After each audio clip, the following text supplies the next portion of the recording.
Vlog on a blog. Tomorrow's news today. Get to the truth.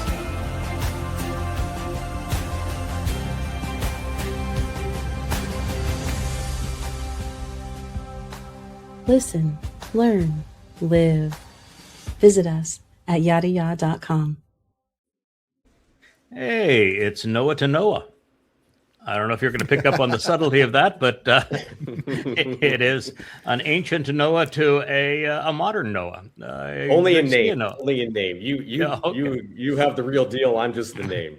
It's. I'm not sure that having the real deal there was much of a good thing. That was a tough gig. Well, it's good to see you. I understand that you and two other fellas, a mathematician and an artist, are going to start a new show. You've kind of got your introduction to it, and it should be interesting. So, what happens when three fellas like that walk into a bar? Isn't that I was chit-chatting with Kirk, and he had just mentioned in passing. It sounds like we got a show. We got a painter, a musician, and a mathematician, and I just couldn't help but thinking that's the beginning of a joke, isn't it, Kirk? Actually, even a vintner. So you could go right into That's right. Yeah, sounds great.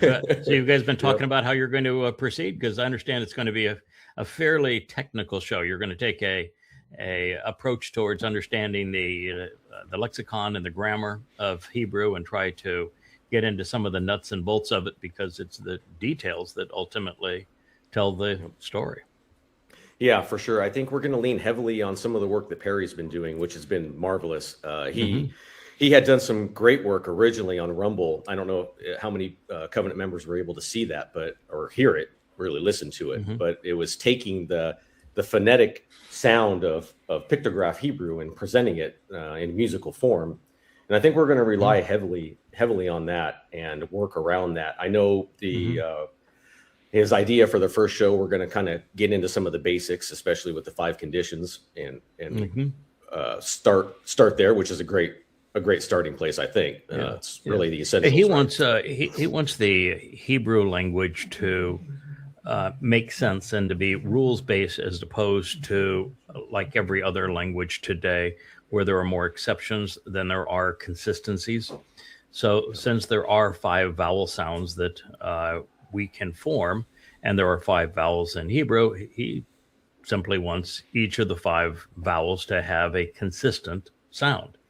And it's his thought that since the language went dormant for many centuries, the modern Hebrew really isn't a direct copy of the Hebrew of the Torah and prophets, and that in between those things you had the language was tormented by the Masoretes, the rabbis, who used their Shoah system, which means to mislead and to perpetrate a fraud, to do that very thing. And with their diacritical markings on a language that already had 5 vowels, they tried to shift the language to convey what they wanted it to say, as opposed to what it actually said. And they defrauded the people tremendously. And then rabbis went and just began to replace letters. If there's the TS, they replaced it with a Z. If there's a WA, they replaced it with a V. Sometimes they had a B, and sometimes they replaced it with a V there as well. They just destroyed the original language. And so his goal as a mathematician, so long as you're not dealing with calculus, which is the math of Beth guesses, there are right and wrong answers, and that's what he wants. He wants to take the language back to right and incorrect sounds. And I think it's an interesting. It's an interesting study. It's certainly going to be thoughtful in this regard. It's a little bit like our superscript project right now, where I'm every one of the new books that I add, like these 3 that are currently doing, they're all written with the superscript, so if it's the Ain or the LF that is making that particular sound. So that'll be interesting. I think it's great, and we have Kirk with his analysis of the pictograph, his artist presentation, his artist mind, Yes. can bring a lot out of the letters themselves, just themselves. Yeah. So I would say that Perry, other than the covenant, Perry and Kirk would have probably the least in common of two people, other than just a love of Yahweh and the overall covenant. There are, one has a mathematical approach to everything, and it's rigid and formulaic, and the other one sees the worlds in shades and hues and from various perspectives. So and not necessarily from social media or a computer. Yeah, really. Yeah, one actually tames computers and has a computer here in our home that we call the Beast, and the other is allergic to them. So it should be an interesting show. There's an interesting dichotomy there. Yeah, it is. That's what we wanted. We wanted some tension in the personalities, and tension's a good thing. When you have a different perspective on things. All right. So you wanted to also talk a little bit about what you're perceiving is happening with this Iranian conflict before we begin the vlog on the blog. What are your thoughts on that? Well, it just seems evident to me now that it's expanding. It's expanding probably at an exponential rate now at this point. Mm-hmm. And I think it's expanding at a rate that Rahab, he's obviously completely lost. I mean, he's just complete. It's done. It's done. And I think that we're in for, I don't know how long it's before it gets, but it's expanding to a point where I think Americans are going to start feeling it, at some point somewhere. What Noah's saying here is that Donald Trump is the person that the prophets referred to as Rahab. Rahab is the incarnation of Satan. He's an egomaniacal, gross narcissist who is also a psychopath, bent on death and destruction of the world. He is the person that has been the subject of much speculation as to when this demon possessed individual would come and wreak such havoc in the world. And we identified Donald Trump as that demon, literally a Satan incarnate, going back more than 2 years ago now.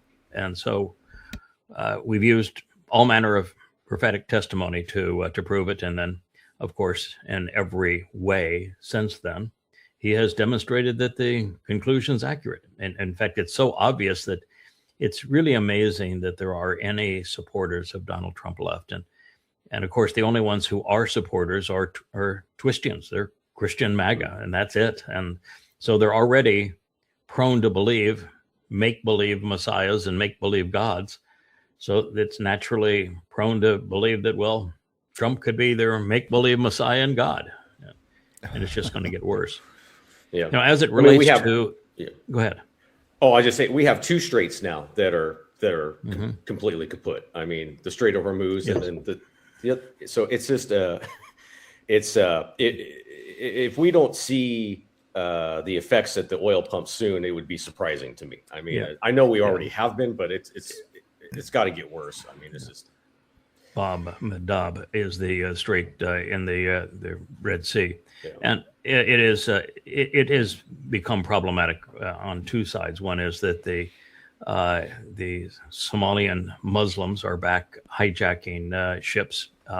They have hijacked two recently, and that's you're not going to get insurance to cover that, and that's a real risk.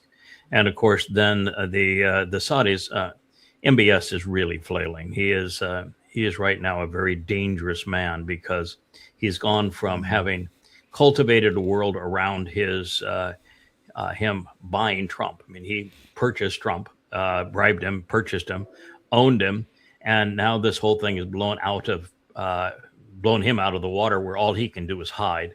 And it's shown that it doesn't matter how many billions of dollars, hundreds of billions of dollars of weapons that Saudi Arabia buys from America, they have nobody to use them. Mm-hmm. And so they're just patsies. And we're witnessing that happening now to Saudi Arabia, which makes MBS look like an impotent fool. And that's really hard on a narcissist. And he's also a narcissist and psychopath.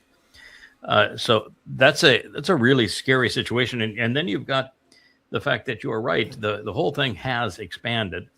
And what's interesting is that the West is getting played.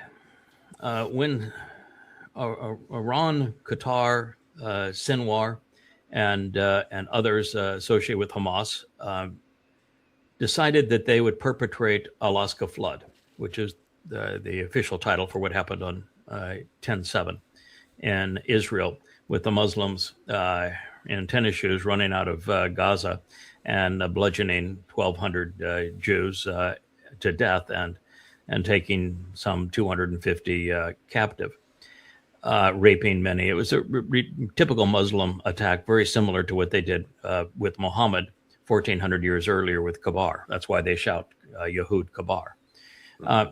That what the purpose of that is what the Iranians are pursuing now. It wasn't to destroy Israel. It wasn't to occupy Israel. It was to bloody the nose of Israel to the extent that Israel would be so mad that it would lash out by destroying Gaza. And people may not be able to process that, but that's the bottom line in all of this. Alaska flood was specifically designed to taunt Israel into destroying Gaza, which is exactly what they did. And Qatar and Iran, as well as Hamas and the Marxists that they play with, had already begun to shout genocide and apartheid against Israel before Israel even responded. It was all set up in advance. It was all coordinated in advance, knowing that if Israel did what Hamas was taunting them into doing, which was destroying Gaza, that the whole world would turn on Israel. They knew that Israel, because of the way that they are incapable of making the lives that have been taken count, and which is a really important point that I made up very early in this. In fact, the morning of 10/7 of 23, I said, Israel, your tendency is to just say, may their memory be a blessing, and you never show what actually happened because you're afraid of the added harm that it will cause extended family members. But if you take that approach, your loved ones will have died for nothing. And you will lose the propaganda war that is going to emerge now. And the war of public opinion is going to be a bigger deal for you than any other battle you're ever going to fight. And so you need to have documented everything. You have to have 1,000 photographers out there, and every medical report, every investigation has to be fully disclosed and fully public. And you need to blast the world with what happened on this day, and they didn't. And when they didn't, then all the world saw was the destruction of Gaza. And with the destruction of Gaza, Israel was painted as genocidal and as opposing a apartheid status. And so they lost the war of public opinion, and there's not a country in the world that stands with Israel anymore. Yeah. And the only one that did previously of any consequence was the United States, and they've lost the United States.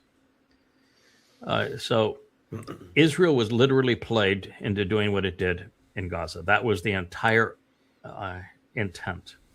Now I'm here to tell you, the only reason that Iran kept its nuclear program such that they had refined all of the uranium necessary for a full arsenal of nuclear bombs and had all the rocketry and missiles to deliver it, and kept it at the 60 percentile and didn't actually make their bomb, is they wanted to taunt Israel and the United States into doing exactly what they did.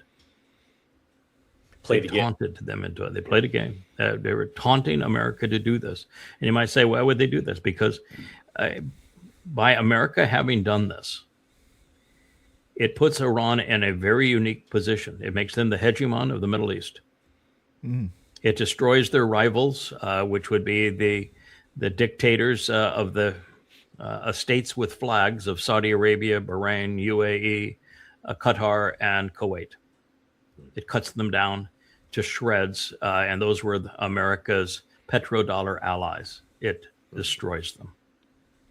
and it puts them as subservient to Iran.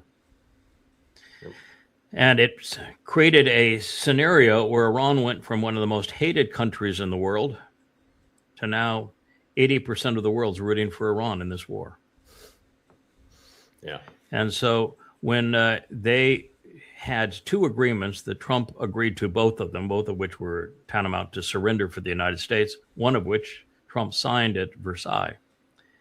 And then they knew for certain that Trump would violate the agreement because his ego couldn't handle the fact that that was a surrender agreement. And so when Trump violated it by taking vessels through the straits close to Oman and ignoring the actual document which says that Iran controls all passage of ships through the strait, they fired at those ships knowing what the U.S. was going to do. They'd start the war all over again. They knew the U.S. was running out of interceptors, which means no interceptors for the Arab fiefdoms. They knew that their ships were now vulnerable. They knew they're running out of munitions. There's only so much they could do to Iran. And they knew that with every blow, Iran grew stronger and stronger and stronger. And so now it's openly taunting Trump. Arachi the other day held out his cell phone with all of the calls that he didn't answer from Marco Rubio, saying that no, we're not the ones begging; they're the ones begging. Right. Well, everything that Trump says is a lie. There's also been this cultural shift in this attitude of victim status being untouchable. Okay. Iran has played that, being the one that has been beaten up and had the sanction very well. Now, the Ukraine stole victim status from Russia, because people forget that the whole reason that Russia even went into Ukraine was to stop the murder and rape of those ethnic Russians in the Donbass Oblast. And so the true victims were the Russians in those areas, that were. And it was the Russians who had the popularly elected government of Ukraine that was pro-Russian, overturned by the United States violently in a revolution. And then it was the United States with John McCain and Lindsey Graham that are on video going to Ukraine long before the war, telling the Ukraine that we'll arm you to the teeth. Your war will be our war. We will give you weapons for as long as you need. This is the greatest deal ever in the history of America. We give you weapons, you go kill Russians. It's America's war. And so Ukraine plays on social media the victim status, and they play it reasonably well, even though they're the ones that are doing what Ukrainians have always done, skimming money and snorting cocaine. While playing the role of Nazi, while the Russians are actually defending their own people. And the Ukraine that they claim, that invaded Ukraine, that wasn't Ukraine. I mean, you go back in history and look at Ukraine, and the part that Russia's in now is Russia. So that was an example of Russia did a really crappy job of managing the war of public opinion. Ukraine lied through their teeth, but they had the U.S. CIA helping them lie. And the same thing is true now with Iran, except Iran actually is the victim. Yeah. And Iran has maintained the victim status because Iran never escalates without a cause. You do this, we do that. You do that, we do the other thing. And so it's always in response to the U.S. And by being measured in this regard, Iran maintains the victim status, and America comes across as a victimizer. And in a matter of a year's time, Iran has gone from one of the most despised nations in the world to one of the most appreciated. And the United States has gone from one of the most respected nations in the world to the least respected and the most hated. And the same thing is true with Israel. Both the United States and Israel got played.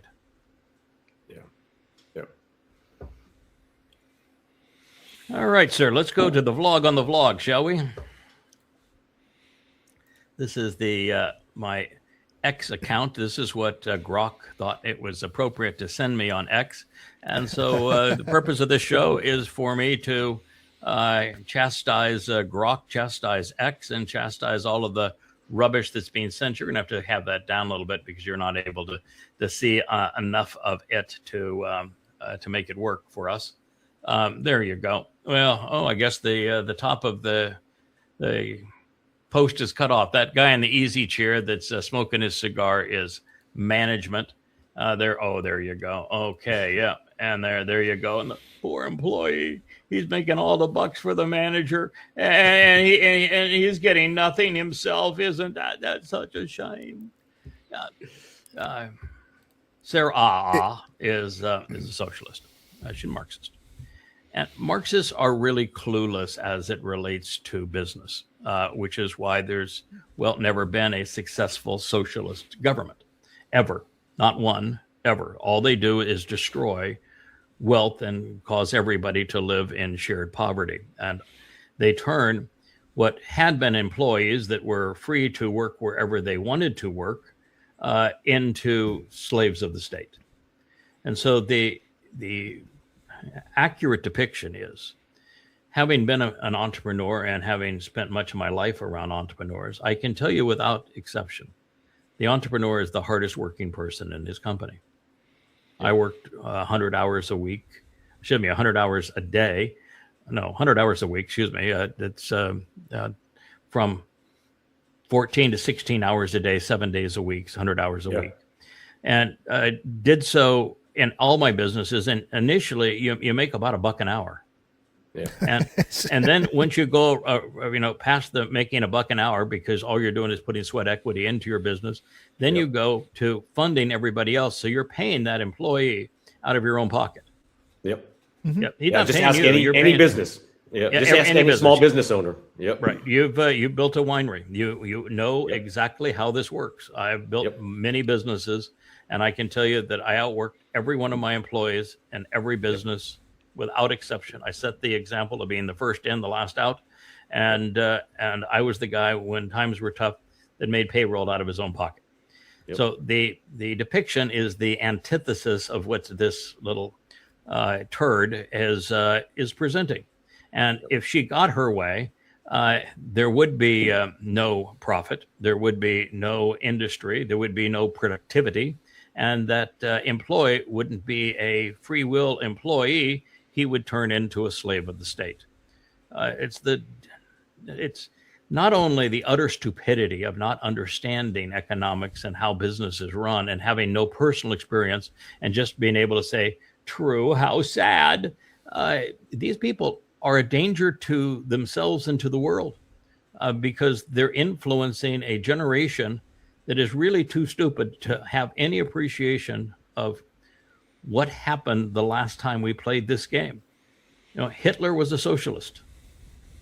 So was Lenin and Stalin. So was Mao Zedong. Look what happened.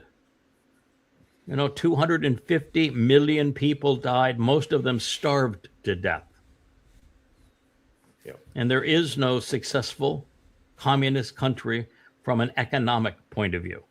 Because even China, while it is communist at its leadership and at a government point of view, became successful economically through free enterprise zones. Business in China is freer by a huge shot than it is in America. And then so they'll claim, oh, look at Sweden. Sweden is socialistic and it has a wonderful standard of living. No, it's not. In fact, business in Sweden is less regulated than it is in the United States. It's taxed far less than it is in the United States. And Sweden has far more respect for property rights and individual corporate rights than is prevalent in the United States. No, Sweden is a champion of free enterprise. Sweden went for a period for about a decade where they say, well, let's try and see if we can socialize this free enterprise system and we'll mold it to something we might like better. And they did that for about 10 years and damn near bankrupted the country, had nothing to show for it but poverty. And so they reversed all of those plans. So Sweden is proof that socialism doesn't work. I have a bit of a different take on this picture because the idea is that this is capitalism, right? That's her point here. And that's not necessarily so, because if you notice up here, it says management. And what does one thing that the communists really do well is there's a lot of bureaucrats, a lot of managers that don't have skin. And that's the guy that's sitting on his butt here, right? Yes. Is those Nothing, the big bosses, going for it. the big bosses. And I mean, the whole concept of the all the little people that are underpaid, that are working and sweating while the big boss is smoking his cigar. That is nothing like the businesses that I have been part of, and the businesses that I've been part of, anywhere from sole proprietorships up to many thousands of employees. None of them work that way. And it was a good long time where I had the opportunity to meet the captains of industry. I mean, the most famous businessmen in America. I have spent quality one-on-one time with most all of them. And what I found is we're all the same.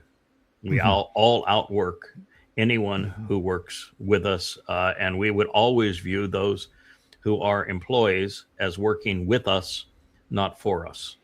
Yeah. I spent 10 years cattle ranching with my dad in Northern California. And you want to see some of the hardest working small business owners just work with a cattle rancher, up at dawn, going to bed late nights. Yes. Trying, it's ranchers and farmers. Tough work and high risk work, because you could put in an entire year's work on your cattle ranch or and on a farm and have nothing to show for it at the end of the year. Nothing. Yeah. I spent many days gathering, helping other ranchers, heads of ranches, gather cows, bring them in, brand, hay. Communities come together, especially in ranching communities, and what this is representing here is not anything like what. Yeah, it's a socialist tard. It's somebody that, you could say that she is a retard, but I don't know where she came from to be a retard. And I could call her a half tard, but I wouldn't give her that much credit. So maybe she's just a complete tard. Yeah. The other thing that is lost on this is this magic little machine here, that it isn't called a profit. That magic machine is called business. The stuff that comes at the end is profit, but someone had to make that machine. That machine just didn't pop out of nowhere, right? Profit doesn't come out. Profit doesn't come out the machine. In business, you have to conceive a product that is unique. Then you have to figure out a way to fund the development of that product. And then you have to hire the people to make that product. And then you have to come up with the tooling to make that product. And then you have to market and sell that product. And you have to do so in a manner that you're creating such value that you can offer that product at a price that's appealing to people, such that it is still greater than the price that it costs to make that product. And so what comes out of the machine of business is that product. This has all of these light bulbs and ideas. The employee doesn't have the light bulb. He's not the idea guy. If he was, he'd be in the owner's chair. And it isn't time that goes into that machine. And it's time. Time is not the generator of profit. It's ideas well executed, and the execution requires to make, typically you got to make 1,000 right decisions, and you can't get many of them, if any of them, wrong. And what comes out is a product that people want to buy, not money. And as a business owner, you're constantly fighting against everyone with their hand out, especially government. So taxes, levies, fees, fines. Oh, yes. You name it. I mean, good luck. You're responsible for your employees' health care. You're responsible for their retirement. You're responsible to train them. And if they act against the training, you're responsible for their bad behavior. And then if you say this employee is not working, you can't fire them. No, it's such a mess. It's why America has become too socialistic to be a manufacturer anymore. It's the numbskulls like Sarah here that have destroyed America's ability to make anything, and we just don't anymore. And so you have to go to a country that values free enterprise, like China. Whoever thought that China would be the one that values free enterprise, but they're the ones. Yeah. I think Jack Welch and GE is the finest example of how you ruin a company, where he turned it into everything is based on shareholder value. Yeah, I knew Jack Welch. I've met him. Unfortunately, I also met his biographer, who was a real scoundrel. And he was a person that I really disliked. I met a lot of entrepreneurs and really successful captains of industry. He was the worst that I met, egomaniacal. And what he did is he didn't want to make products. GE was an industrial company until he took over the management of it, and he figured there was an easier way to create shareholder value, to create the impression of earnings per share, and that was through GE Capital. And so he made GE Capital the driving force of the value of GE, as opposed to GE making things like, locomotives and jet engines and things of that nature, and light bulbs and appliances. He destroyed the manufacturing aspects of GE to make money with a shell game, playing with money, and it almost destroyed the company to the point where it's essentially a shell of itself. It's sold off almost everything, such that the only meaningful manufacturing aspect of GE now is their jet engine division, and it's unable now to develop a new engine. The only one they're playing with is a government subsidy, which is the variable fan engine, where you have a variable bypass ratio for the military, because a lot of people don't like the fact that I've been right on this for 20 years. But the problem of America is we invested in all this money in aircraft carriers, and an aircraft carrier can't survive closer to 1,000 miles from any industrialized foe because of surface-to-ship missiles have that kind of range, and the aircraft on the aircraft carrier can't do a 2,000-mile round trip, so you can't use them. So you can only park an aircraft carrier off a third world country, or a country without much ability to support itself. So the only solution to that was the variable bypass engine, which GE and Pratt are trying to develop for the U.S. government. But that's really the only engine. They are otherwise too big a pickle to, and that's right. The reason why there really isn't a new airplane, or even thought of a new airplane on the market, is that Boeing has trashed its reputation, and so they can't develop a new airplane, and it's too expensive to develop a new engine, and the engines are what drive new airplanes. So, yeah, GE is a real mess, and I don't think they'll ever straighten it out. Craig, you wrote a great book called "In the Company, Good and Evil."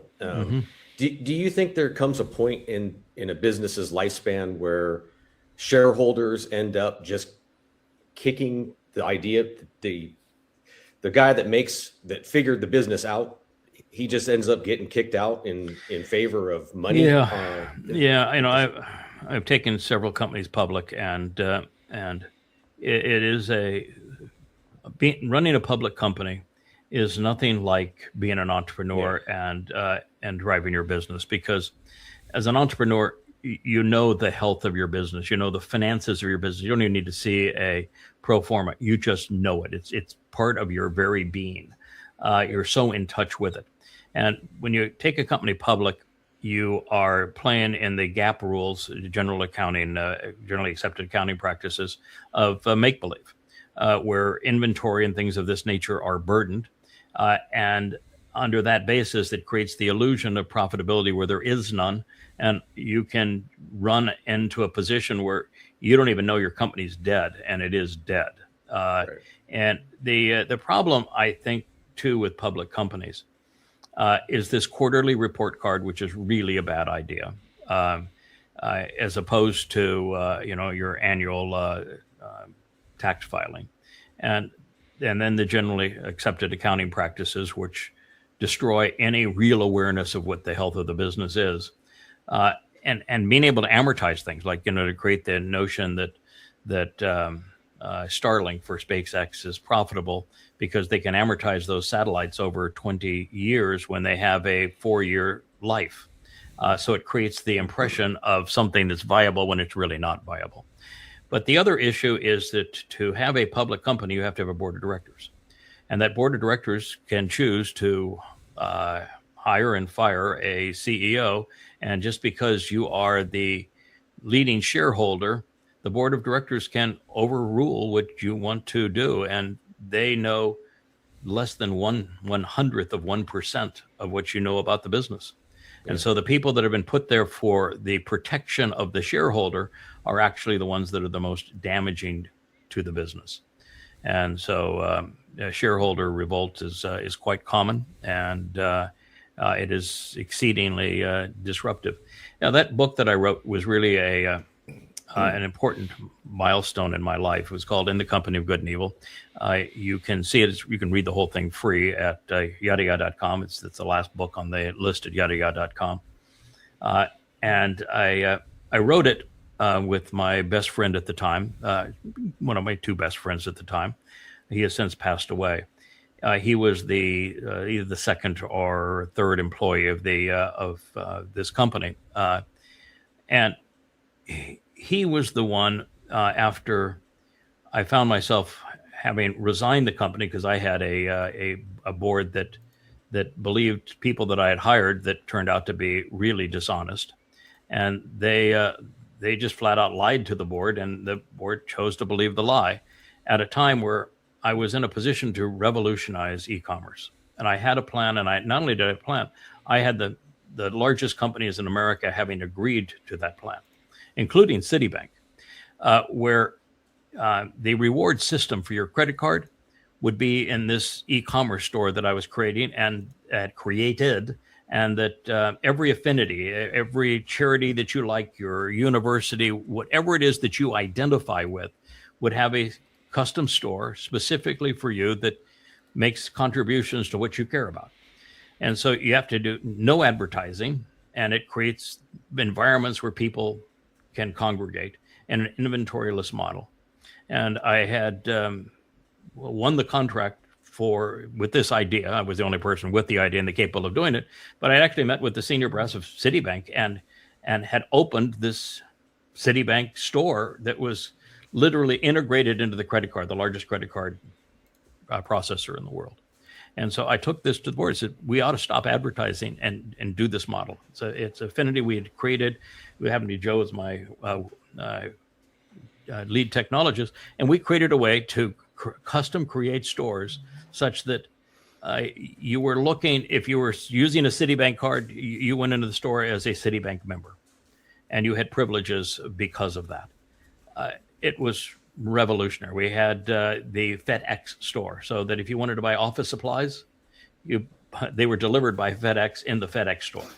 It was just brilliant. We had, one for the American Heart Association. It went on and on. Each of the largest credit card companies agreed to it, and some of the largest delivery companies. And so it was really extraordinary, and the board didn't want to hear it. And so I found myself, I said, well, there's really nothing I can do here, because what they want to do with this company and what now it sounds like you want to do will destroy it. And 1/3 of the time that it took us to build it. And at the time, it was worth over $1 billion. And I had raised hundreds of millions of dollars for it. And I said, they will go through all of it and they will destroy this company in less than a year. Well, actually, they never presented another accounting report earnings report to Wall Street. They just robbed the money in the company, and they all went away, and there was no accountability. And I find myself on the cover of Business Week magazine with a 14-page spread, and not a single thing that they said was true. Not a word of it. Scapegoat. And you're in a position, because you're the CEO, founding CEO of a public company. You're considered a public figure in that regard, and as a public figure, you have no rights. None. It's impossible for you to prevail. And so it was this man that came to me and said, I think we ought to tell our story. Tell it. How has it actually happened? And he says, I got a great way to do it. He says, you've read Moby Dick, right? So Moby Dick is written with a non-omniscient, non-omnipresent narrator who's a character in the story, and he's actually a fairly minor character in the story. And it's called My Ishmael. And he says, why don't you write the story, and we'll write the story, but write it from my position where it's going to be interesting for people to read it, write it with dialogue. So it's in the form of a novel, even though everything will be exactly as it was. And we did. We wrote in the company of good and evil with the third person narrator, non-omnipresent narrator. And it's I think it was a really good read about every aspect of building a business and then corporate dynamics. I learned a lot from that process, but it's how I learned to write. And the next book was Tea with Terrorists after that, which chronicles my meeting with Al-Qaeda, Hamas, Hezbollah, and Islamic Jihad. And after that, Tea with Terrorists Prophet of Doom. First Prophet of book Doom. I read of yours. Yeah. And then Prophet of Doom. Yeah. Mm-hmm. Tea with Terrorists. So I know a lot about what they're talking about there. And as a matter of fact, since I'm one of the few people that have traveled extensively in the Soviet Union, back in the time it was the Soviet Union, got to see what communism did, had the experience of spending enormous amounts of time both east and west of the Iron Curtain, and went into Red China at the time, long before there were enterprise zones, when it was strictly a communist enclave. I know this beast internationally, and I know this beast personally because I've built factories. I built factories around the world. And I happen to be one of the very first to build a free enterprise zone factory in China. So I know exactly what they created, know how it works, and you could no more explain it to a Gen Zer than a man on the moon. They just cannot.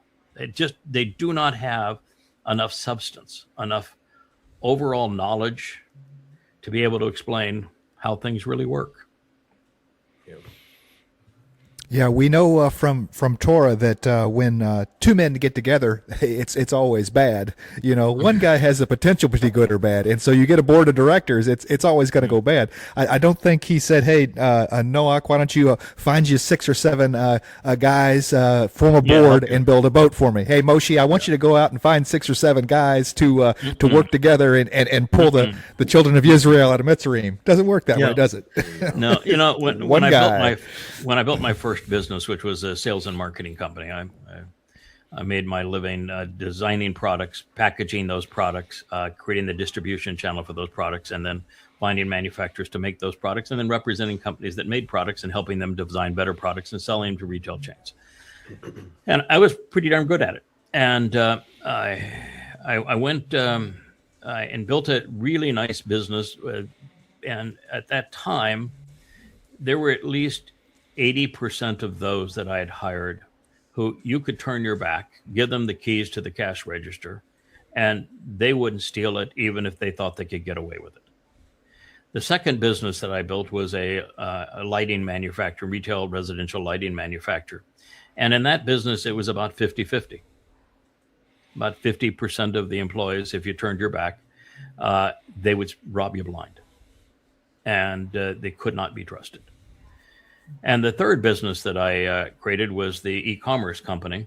And in that business, 80% of the employees would cheat you at any time. And I think it was a product of our age, a product of our time, a product of the indoctrination system that has now become the millennials and Gen Z without morals, without a work ethic. And so what I learned is that that God was right. When there's many people, most people are bad most of the time, if not all people are bad all of the time. And so that's the process that I learned, is that God was absolutely right. Humans, when we congregate in any significant numbers, become rotten to the core. And that's one of the reasons why collectivized government, socialism, communism, are far worse than free enterprise as an economic system, because it's the bringing together of more people. And the more people you bring together, the more it's gang mentality and the worse it becomes. My first W-4 job was Walmart, and it was 16 years old, and that's where I learned the word shrink. I was like, people steal? What Shrink. are you talking about? They call it shrink. their largest line item loss is shrink, and I'm like, and Shrink. it comes from employees, and I'm like, Right. Why do you think What they do have you that greeter really- at the store? That greeter is not there to say hello to you. The greeter is there to make it more difficult for you to steal something from the store. My great lesson is shrink, which is that in most businesses now, retail businesses, shrink, which is people with 5-finger discount stealing product, is in the 3 to 5% of gross revenue. So most people are, as I have described them, they're thieves. They're rotten. They think that the world's there for them to pilfer. Sarah would just love that. And so Price Club, Saul Price, who was my ultimate mentor in business, he came up with the idea of let's make a club. So it was Price Club. Price Club was the precursor, which you now know as Costco. In fact, it was Price Club that became Costco. So he created this idea of let's have a membership. Let's have a membership card. And he says, I'll trust you, you trust me. The membership is a privilege, and I'll accept your checks. I'll let you come in and at any time, and I'll give you, rather than charge you twice what I pay for the product, which was the standard retail model at the time, I'll charge you 10% more than I pay for the product. So it's a big difference in twice and 10% more. So I'll give you the best deal possible. I will only allow my buyers to buy outstanding product. We will not ever compromise and offer an inferior product. So you know that if we're offering that product, we have tested it and we will stand behind it because we believe that it's the best value. And then we will charge 10% more than we pay for that product or less, never more than 10%, where everybody else was doubling the price. And he says, the thing that will make it work is we're going to have members, and people are going to value that membership. And by valuing the membership, we're going to have essentially no shrink. And guess what? They had no shrink. People value that membership. Interesting. Yeah. By the way, the other thing was interesting. You couldn't get a Price Company membership without being a small business owner. So he figured that people that actually had to work for a living, they're going to respect other people's property. And so 100% of the initial members of Price Company were small business owners. Smart. Yeah. All right. We've talked that one into the ground, haven't we? But, we're in a very unique position. I mean, you're not going to listen to any other person in social media that has the kind of experience that can explain what's wrong with that post more than you will here. And we could talk, I could talk about that post and everything that's right about business and wrong about business and people for 10,000 hours and still make it interesting. But I won't today. All right. So this is Fauci. Fauci has really become part of the news again. And for a whole lot of reasons. Trump, of course, needs somebody that he can criticize and blame. The left wants to turn Fauci into their hero. And then you have Rand Paul, who doesn't like Trump or Fauci. So it is really an interesting dichotomy here. And what people don't know about what happened here is that, first of all, what their this poster is saying, this is Brittany, who isn't very bright either, that Dr. Fauci is a hero and the COVID vaccines saved countless lives. Now, overall vaccines are the single most life-saving development in the history of science. Science and the medical practice has never done anything that is capable of mitigating suffering and disease and saving lives as vaccines. So to be anti-vaccine is to be really stupid. That said, the COVID vaccines were useless. They were just useless. The first version of it, we all thought, hey, wow, with the Delta strain, it'd be great, right? So we all signed up. We got the vaccine, and we thought we're good to go. And within 2 months, that vaccine was worthless. It had no legs. And if the vaccine doesn't have legs, it has no value. Mm-hmm. And so then their solution was, we'll get vaccinated again. Boosters, and, yeah. Well, yeah, you get your booster. So then it'd go another 2 months. But you can't keep on giving yourself a disease, which is what the vaccine does. You can't continue to do that and not have negative consequences. If one won't have an effect, then you're done. And in this case, the virus mutated, as viruses do. And viruses also become less lethal as they mutate, because the virus does not want to kill you. It wants to use you as a host and to replicate, because the virus can't replicate itself by itself, so it has to have a host. And if it kills the host, it's defeated the purpose. So viruses almost always become less lethal over time. But the second booster lasted half as long as the first, and the third was completely useless. Completely and totally useless. And that's why they stopped demanding that you take the vaccines, is they did not work. The other thing that was really interesting is that even like myself, I took all three vaccines, and I still got COVID 3 times. So 3 vaccines and 3 times with COVID. Even getting COVID didn't make you immune from COVID. Mm-hmm. No, part of that is because of this a-hole here that you want to turn into a saint. He was the one who worked around Obama's ban on virus research. Mm-hmm. Obama banned any virus research in the United States. China didn't. He thought virus research was really a cool thing. So he funded the Hunan Virology Lab. Not with his money, with U.S. taxpayer money. So it's his check that made it possible for them to develop that virus. And that the COVID virus was man-made, absolutely unequivocally. I said that back in February of 2020, when we were just hearing about it. I saw the research. It was all published, and it was absolutely available. It made total sense. And so I wrote about it, and I spoke about it at the time. But that the lab in Wuhan blended 3 types of bats viruses together: AIDS, SARS, and Ebola.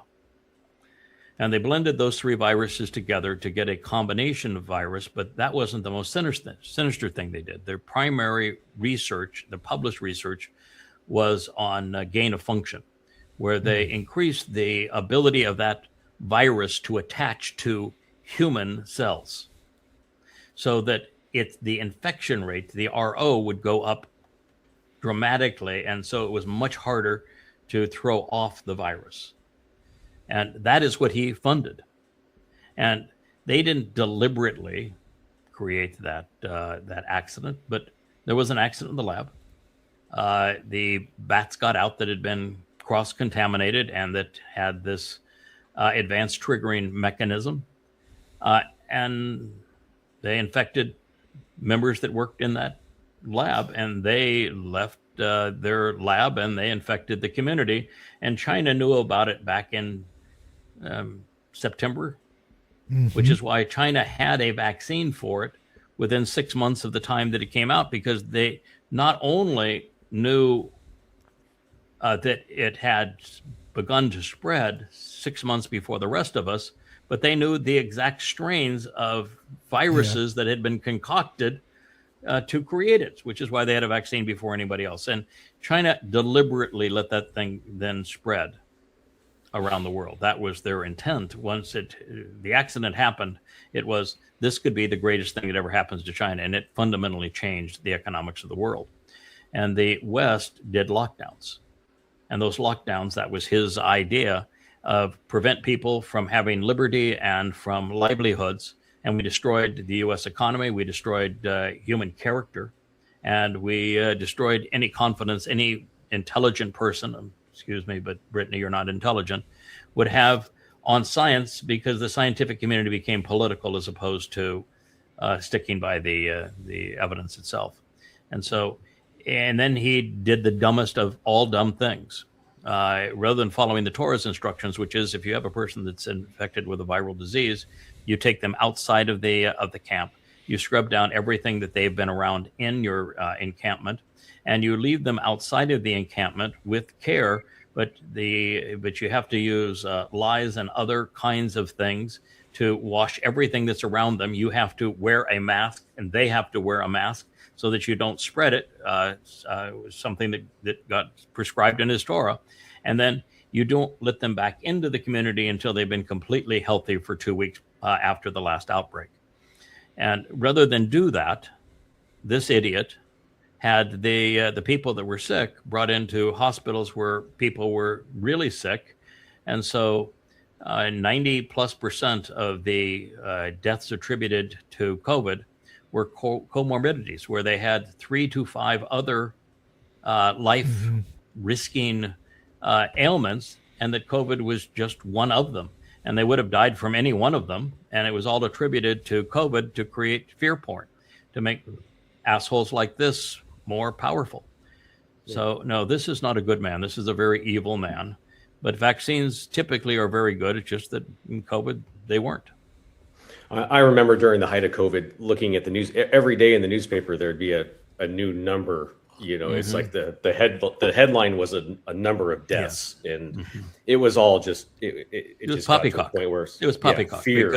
Because if you actually read the CDC reports, which nobody did, and the journalists, of course, didn't, the CDC was reporting that if somebody had COVID and any one of any other comorbidity, you blame the death on COVID, not on heart disease, not on diabetes, not on vascular disease. You blame it on COVID. And so we attributed deaths to COVID that had nothing really to do with COVID at all. Ultimately, the other problem we had was the infection rate. Some 80% of people who got COVID were asymptomatic.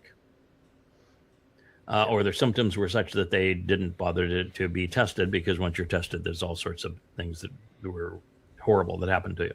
So the fact is that with 80% of those who got the disease being asymptomatic, by the time that they found that out because they tested whole communities for any legacy of COVID, and to see how many reported versus how many actually had the virus, and they found out that 80% of the people that had contracted COVID were not counted among those who were infected.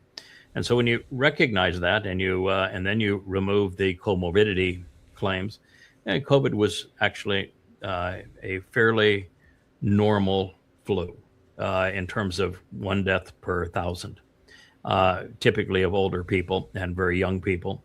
And COVID was about that. The only difference with COVID and anything else is that it was blended, so it would affect people slightly differently. And because of the triggering mechanism and the attachment mechanism of that spike protein that they played around with, it had a tendency to have what they call long COVID, or ongoing symptoms over a longer period of time. And so it was the manufacturing of that virus that this asshole knew all about and denied, when many of us, I myself included, and I probably was as vocal as anybody at the time, knew exactly that it had been manufactured, and he lied about it. Yeah. He had a financial interest. Well, he didn't have really so much of a fund. It wasn't his money that was invested. It was U.S. money that was invested. He had a reputation interest. To get his PhD, he stole other people's work. So he was actually a fraud in his doctor status, and that was on AIDS research. He stole the research of others and filed it under his own name. And here he would have been caught exacerbating the situation that he was employed to resolve, and he did everything wrong. It's quite a transition this guy has had, right? I mean, at the height of COVID, he was the face of science and believe science. Yeah. Believe in science. He was the face of that. Yeah, and now he's not. He's getting lambasted. He was a fraud. He's always been a fraud. He is a fraud. And nothing's going to change that. And the only reason that you wouldn't present him as a fraud is because your politics wants you to lash out at others and rally behind people that you don't know. And that's what happens with the likes of Brittany. She's just ignorant and irrational.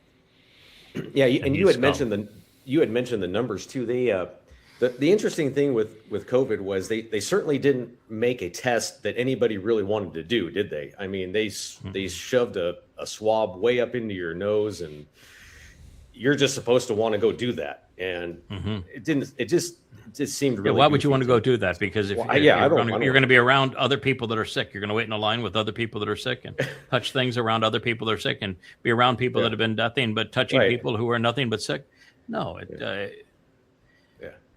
the whole thing was nothing but a fraud from beginning to end.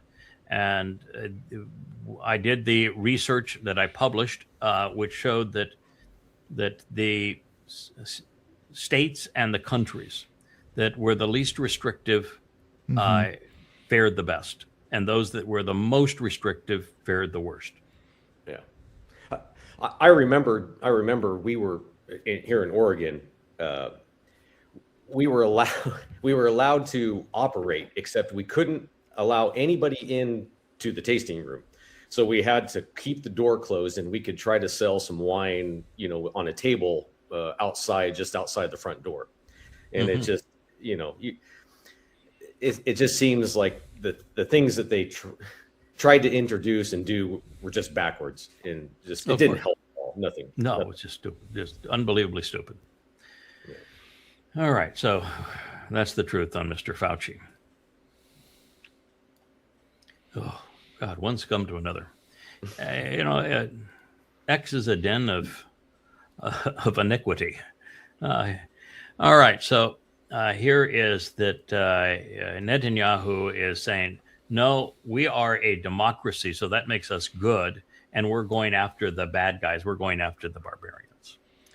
And people are just so stupid today. They really have no concept of what democracy means. In America, the founding fathers hated democracy. They knew it. Unfortunately, the word has been used now so that America is considered a Western liberal democracy, and it is not a democracy. And democracy would mean that the people would vote for everything. If the government decides to tax, it would be by popular vote.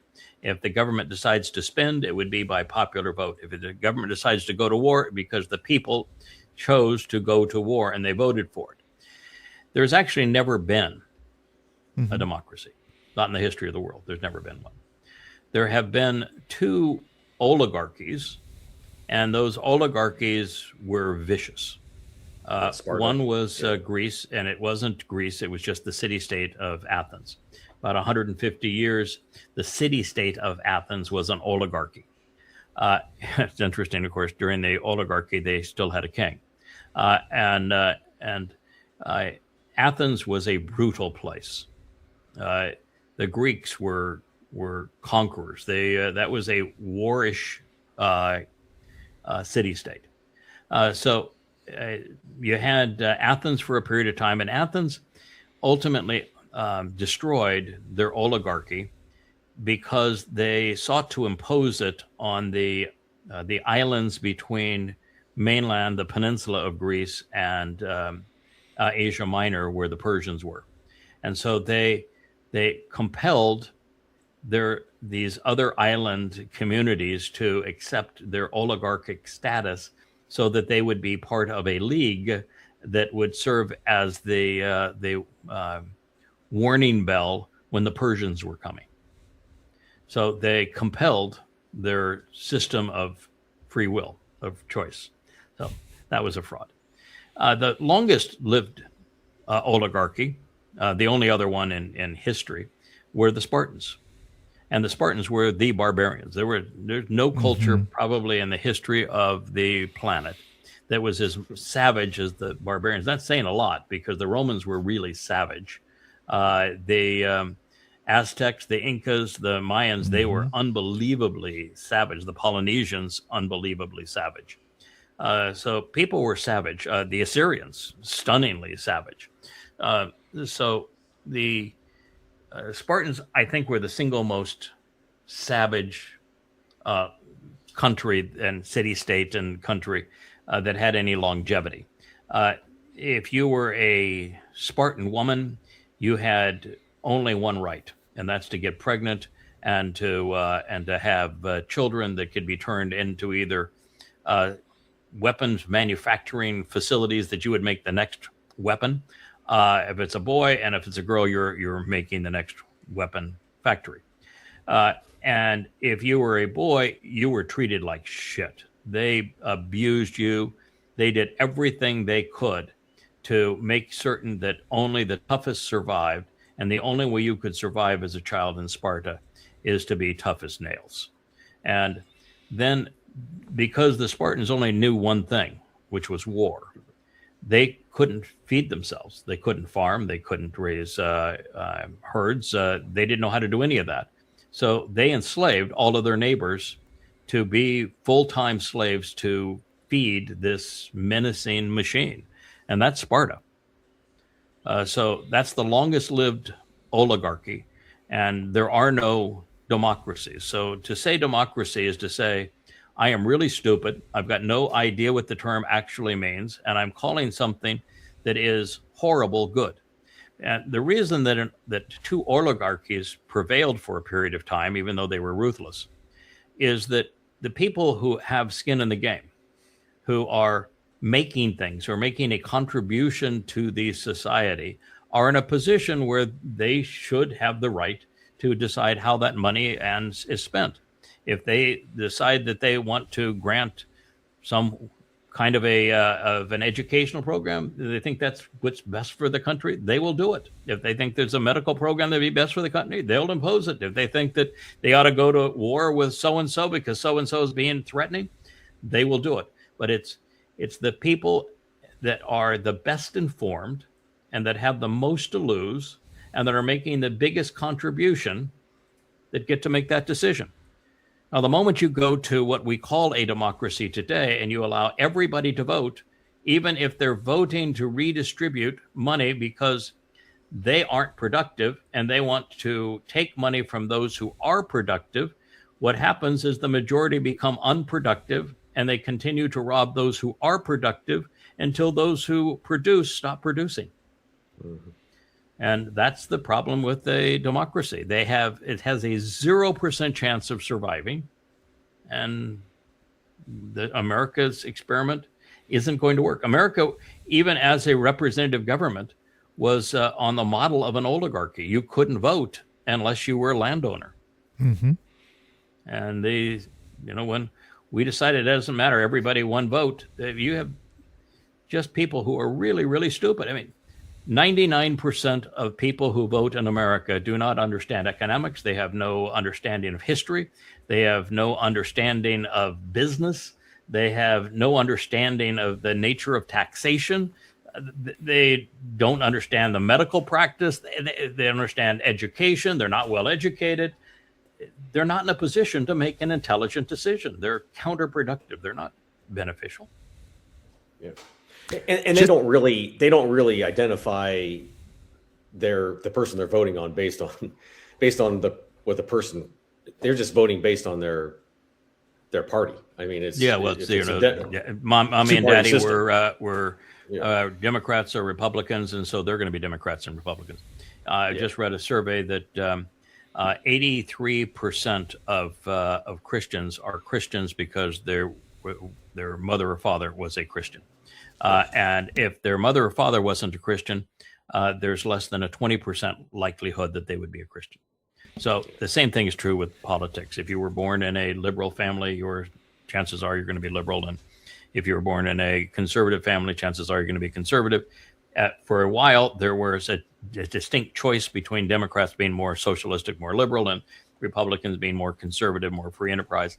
That's all gone now. It's two very, very corrupt parties, and we should have nothing to do with either one of them. They're just scum on both sides. I mean, you couldn't be more scum than the Twistian MAGAs. And the Democrats have gone full communist. So you got nothing in America now on either side. It not even salvageable. Democracy is one of the finest examples. If you repeat the lie, yes, it becomes true. Well, there've been a number of books written on propaganda democracy, where without propaganda there is no democracy. First of all, there's really no such thing as a democracy. So democracy itself is propaganda. If you think that you're a democratic country, like he's saying, then you're buying into or you're promoting the propaganda because you don't qualify. Americans do not vote for things. They have a representative government that is falling apart because they're voting for their party thugs. But no, America is not a democracy, and democracy runs on propaganda. That was going to be my point. I have never in the history heard of anything good. Demos, mob, cracy, rule. When has mob ever had a good connotation? Okay? I mean, public lynchings, tar and featherings, those are your examples of democracy, of mob rule. When people when they get together in a emotional concept and we're going to do something now with no thought whatsoever, those are your examples of mob rule. People that march through the street and say "Free Palestine" and are so threatening, and then that mentality when it goes to the university and starts threatening Jews, or ICE today as they go off and target Hispanics. It's mob rule is really a nasty thing, and that's what God lamented against. He says, when people became many, they became universally bad. I regret having created them. This was a really bad idea. And that, by the way, is a really bad man. I think I heard the expression first time in one of the Yahowah collections is two wolves and a sheep deciding what's for dinner. Yeah, right? for dinner. Yeah, is a democracy. Yeah, that's exactly. All right. One of the most dangerous things a Christian can do is think for themselves. This will lead to reason and to atheism. No, it does not lead to atheism. There are very few atheists in the world. Really, very few. Like there's a post all the time that you see on X and say, the majority of Swedes are atheists, and it has one of the lowest crime rates in the world. First of all, it doesn't have one of the lowest crime rates in the world, and 17% of Swedes are atheists. So the reason doesn't lead to intelligence, obviously. The fact is that Yahowah makes a beautiful case for himself. He uses prophecy, he uses accurate depictions of creation and ancient history to prove that he was there and caused these things to happen. And then he has just exceedingly detailed presentations of ancient cultures that affected Israel. And every time that an archaeologist goes out and they put their spade in the ground, they find that exactly where he said this was going to happen, when he said it was going to happen, it happened exactly that way. It's the archaeologist has never disproven anything, and they've proven time and again that all this is true. And you even go to Thutmose the Great was the pharaoh of the Exodus. I've said that, and you can easily date the Exodus to his time. And I've proven that. And then they go and the Mount Ebal, where they had the Torah says you're going to one mount. I want you to cross the valley. I want you to shout that, if we listen to Yahowah and do as he has asked, then we're going to be blessed. And the other side says if we ignore Yahowah and do the opposite of what he asked, then we're going to be cursed. And so they went to that side that was the curse and they found that the altar that was described in the Torah was built exactly as it was described in exactly the place it was described. They even found a lead tablet that has the curse written in it in the ancient pictographic alphabet. But most interesting to me is they had a cartouche of Thutmose the Great, who was the pharaoh of the Exodus. And of course, then you look and you find Thutmose the Great. He was the only one of the pharaohs in his time area that had a firstborn son who predeceased him, and they don't give any reason for the firstborn son dying and on honor their propaganda, but he's clearly firstborn son is dead. And so you, no matter what you do, you find that God did a marvelous job. And then he has prophecy, which is that he has committed to writing those things which he says will happen in the future. And he's been 100% accurate in what he has forecast to occur. And so if you're a thinking person and you understand the nature of life and you understand the nature of this planet and how unique this planet is, and there's no other planet like it in the universe, an intelligent life just cannot happen. I mean, you could have amoebas and bacteria and that sort of thing. We've not seen evidence of it anyplace else, and it may not be anyplace else, and it's exceedingly unlikely. But when you go from that to intelligent life, there's no basis for intelligent life. So you can't justify atheism. So if you're really a reasonable, thoughtful person, you're not going to be an atheist. You could be an agnostic, but not an atheist. And it is true that thinking is destructive to any religion. If you were to read the 5 volumes that I've written called Twistianity, in opposition to Christianity, you will not be a Christian. It'd be impossible for anybody who is a Christian to even get through the first of those 5 books and remain a Christian. The evidence against the religion is overwhelming. But the thing you have to be careful of is that God hates religion. So God is not who the religious paint him to be. So Christianity is not only has to be wrong for God to be true, God overtly condemns it. So the fact that you can prove Christianity true does not prove God to be false. It actually proves God to be true because he's opposed to it. Yeah, the fatal error of this meme here is that they're attaching God to religion. And so it's they can't separate God from religion, right? Because they're really not these posters, they're really not very bright. And they are, of course, incapable of going into a debate against God as he depicts himself. And going against religion is, like being the U.S. Army and you're going to go in against 3 kids in a sandbox with a couple of spitwads.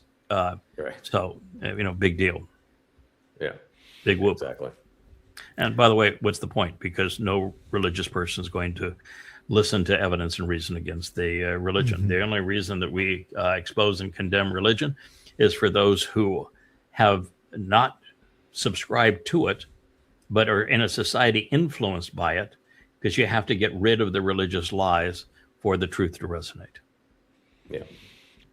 Yeah, what's the quote? The first sip step out of the glass of physics is makes a person agnostic, and by the time they finish the glass, they know that it doesn't work without a God. Yes. It's the more we study, and the more we study Torah, and the more we learn as a cultural, through physics and science. Zachariah quotes Dode in saying that the universe is flat as a pancake. How much bigger? How could they possibly know that? How much? You know what I mean? That these things. The Earth's not flat, but the universe is. It's so interesting. But the Earth's not flat, but the universe actually is. Everything we can tell about the end, and of course, the universe can't be flat, and to have a Big Bang, it would be spherical. Yeah, and Yahweh uses the term tumultuous uproar, hamon. You're right. He's the one that coined the Big Bang, but he's not in the model that science would say there was one singularity and all of the energy and material substance of the entire universe of 2 trillion galaxies was in this singularity the size of a pinhead. That's the dumbest idea ever of dumb ideas.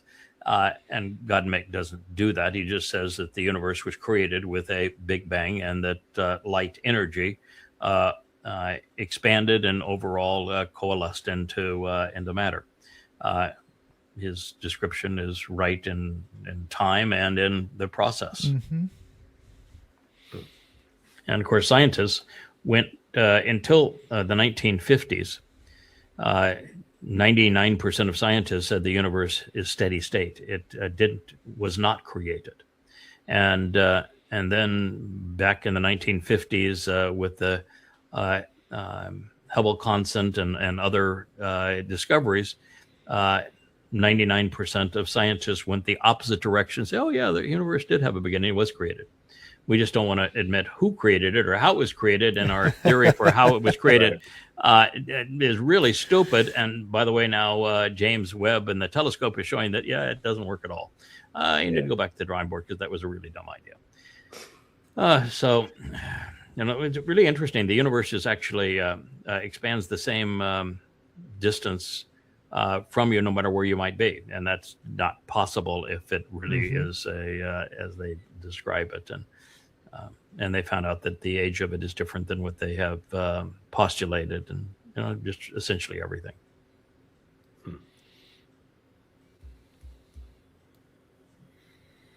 Never, ever underestimate how much God is protecting you from things you don't even know about. Now, doesn't that just define faith for you? That is.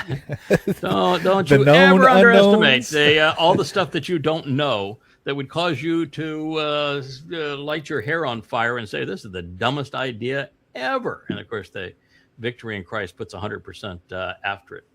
Faith isn't any stupid thing. That's just the bottom line. If you have faith, and you believe that you're being protected from things you don't know about, then you are a religious fool. Then you're either a Christian or you're a Muslim or something else of that ilk, or you could be a heretic for all I care.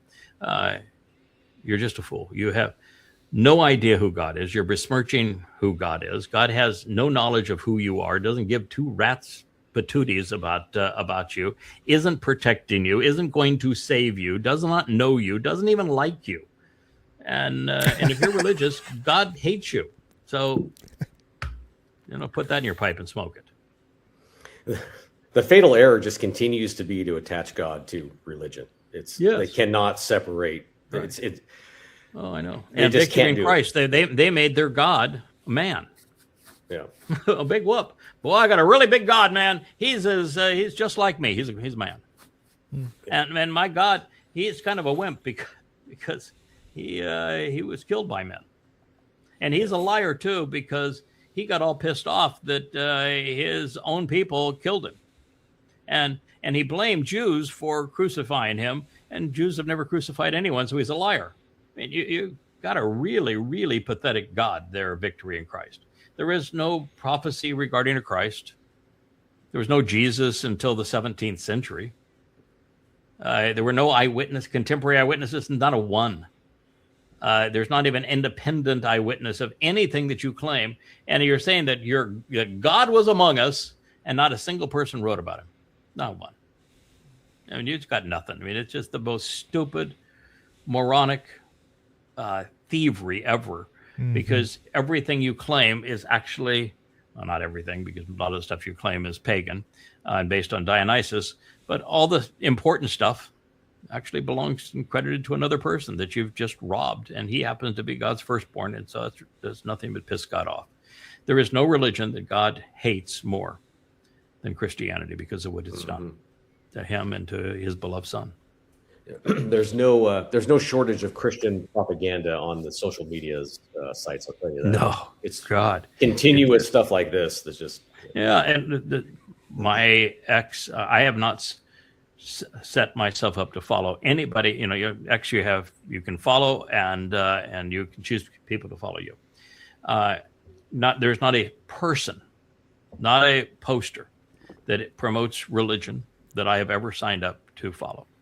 But Grok has turned Facebook into a wasteland because you can see how many, because I just went through my post this morning and said, this is stupid, that's wrong, that's dumb, that's stupid. So I'm getting trash that I didn't sign up to receive. And yet I get no posts from those people that I said I would like to follow. So it's just all a farce. Yeah. Grok can't understand that Yah is not religious, so he thinks that you just need more religious stuff. Yeah. Grok gave up to the fact checking bit. You can lie if you're religious. You can lie if you're political. You can lie. If you're a conspiratorialist. You can lie. Everybody lies on X, and Grok doesn't give a hoot. Mm-hmm. And it's even worse on Facebook, which is why we're using X at the moment. They kind of ebb and flow, and right now, Facebook is much worse than X. Most of the time, X is worse than Facebook. For example, this. The Ummah, which is a Islamic community, awakens, and they have a picture of a young Julian Assange. And the quote is, "Forget Russia. The real threat to America comes from Israel and the Israel lobby." So guess what? Never said it. Correct. Never said Ever. it. Never said anything even remotely close to it. And Grok allows it. So what in the F-bomb is wrong with you, Grok? What's wrong with X? Why do you have a cesspool? If you have a cesspool where the post that you, and it's not just the post, I didn't solicit this post. You sent me. You are promoting this post. X and Grok. You are promoting the lie. You're as guilty, in fact, more guilty than this Muslim liar. Because I didn't sign up for this. You sent it to me. You're promoting the lie. It is a lie. He never said it. That makes the Ummah a lie. However, what's Grok's excuse? What's X's excuse in all of this? Why do they promote known deceptions?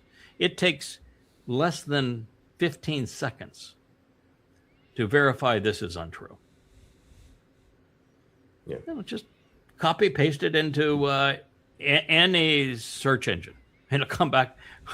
No, it was the line was actually written by an anti-Semite in the U.S. Intelligence community. I think out of the CIA. CIA officer Philip. Well, that makes sense. Giraldi. Yeah. So a CIA officer and trying to promote propaganda, like Kent, is the one who actually wrote the lie. Like the Protocols of the Elders of Zion, it had nothing to do with Jews and was wrongly attributed to them. In this case, the person who said it is part of the most evil institution in America, the CIA, and had nothing to do with a man I view quite heroically. I think Snowden and Assange are two of the great heroes of our time. Mm-hmm. Boy, they're so anxious to blame the little country in the middle of Muslim countries for everything, huh? I mean, it's just it's sickening that it's Jews have pursued apartheid and genocide on Jews for 14 centuries, and they have raped the world, have 57 colonies based upon their plunder of the world. They continue to plunder the world for 1,000 years after Muhammad created Islam. They murdered hundreds of millions of people. They do not tolerate any other religion. The Quran orders Muslims to fight to the death, killing all non-Muslims. And yet this world will pick on Israel and blame Israel, which is the first victim of Islam were the Jews. Well, they were actually the second. The first victims of Islam were Muhammad's own family. He raped and robbed his own family. Then he turned on the Jews. Yeah. Yeah, and they have no proof of anything. It's just random. It's just quotes attributed to other people, and here's your proof. All it proves is that X is a platform that promotes lies, and it's filled with people and bots who promote lies, and that lies outnumber interesting, accurate posts on X probably 100 to 1. Yeah.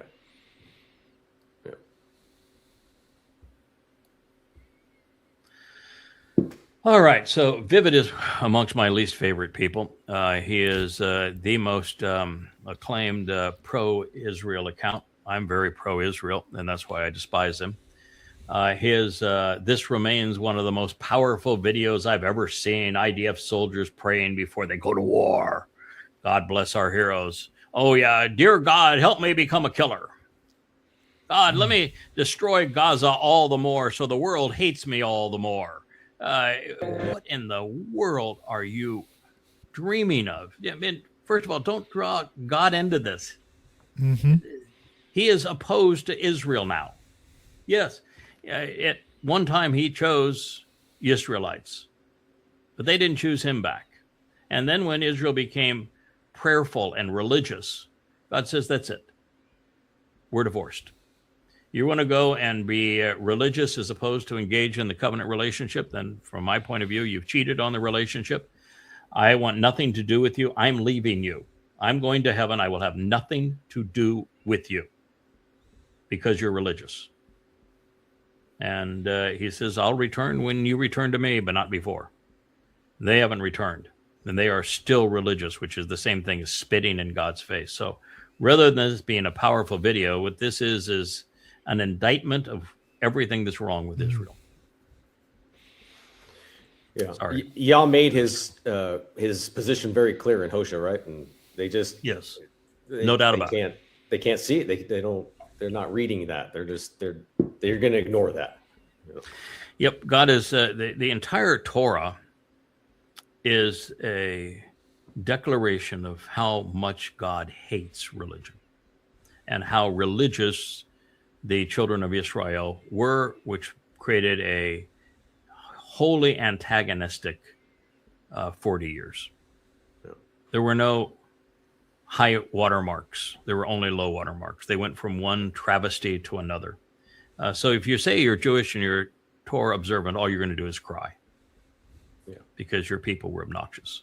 And you're not going to be a practitioner of Judaism. You cannot claim to believe in Judaism and be Torah observant, because the Torah is anti-religious, and the religions it hates the most are those that are practiced by the Jews.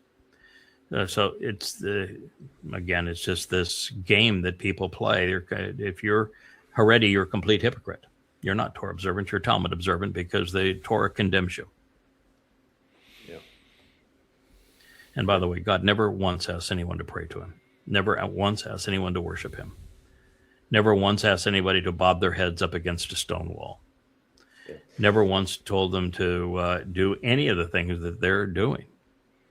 But he did tell them that if you negate the value of my name, that's unforgivable, and they wrote him out of their lives. They no longer refer to themselves as Yahud or even Yisrael. They refer to themselves as Jews. That wrote his name out of their name. And they refer to their mythical man god of the rabbis as Hashem. So they're in deep shot, in deep trouble. And now we've entered the time of trouble, so it's just going to get worse every day. And it is.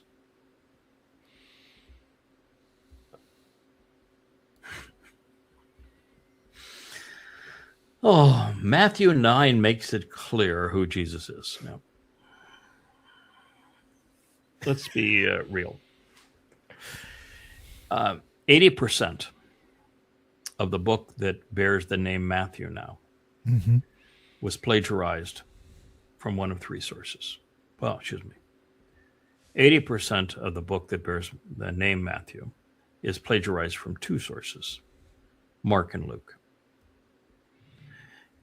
20% of the book that bears this name Matthew was plagiarized from the Ebionites.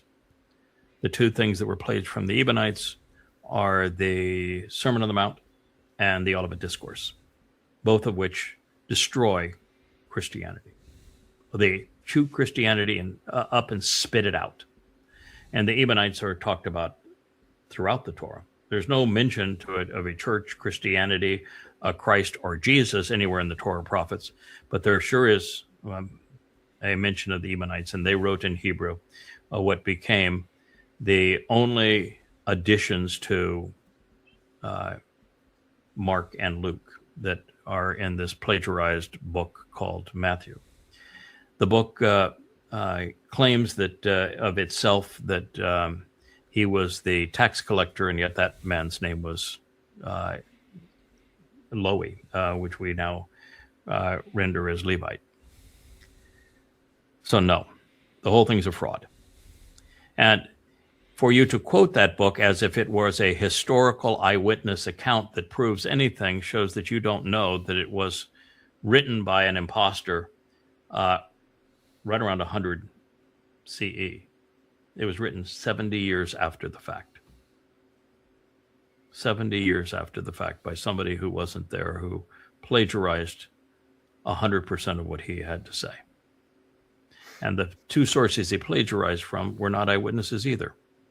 And those two plagiarized sources were loyal to Paul, who admitted that he was demon-possessed, lied about God in every possible way, and they didn't write until 10 years after Paul's death. And they weren't there at the time either. No, you got no proof in Christianity other than absolute proof that the whole thing's a lie. Yeah. It's interesting that they put what they put up there. He forgives sins, heals paralyzed man, and knows people's thoughts. Those are that's the proof text that they provided here for this meme. It's interesting.